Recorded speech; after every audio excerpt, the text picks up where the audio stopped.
One ক্লিকের মাধ্যমে connect করে নিব। ইউজার আইডি আর পাসওয়ার্ডটা কপি করে নিলাম এবং রাউটারের ডিফল্ট আইপি ডায়াল করে রাউটারে প্রবেশ করব। এখানে পিপিপিওই সিলেকশন করব এবং ইউজার নেম পাসওয়ার্ড দিয়ে দিব।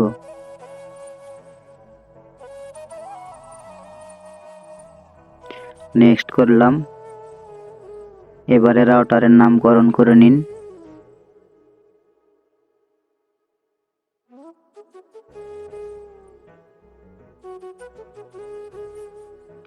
আমি আমার মতন একটি দিয়ে দিলাম এবং আপনার পাসওয়ার্ডটি আপনি সিলেকশন করুন। আমি আমার মতন করলাম, সর্বনিম্ন 8 ডিজিট।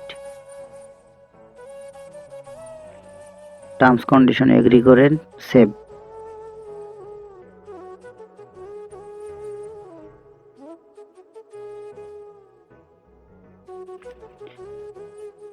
এবারে নতুন পাসওয়ার্ডের মাধ্যমে আবার পুনরায় রাউটারের সঙ্গে মোবাইলটি কানেক্ট করব। নতুন যে পাসওয়ার্ডটি দিয়েছিলাম সেটির মাধ্যমে কানেক্ট করতে হবে।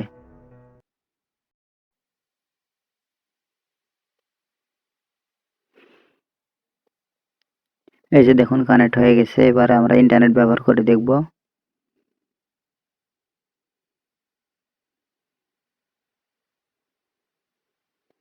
অলরেডি আমাদের ইন্টারনেট অ্যাক্সেস কমপ্লিট।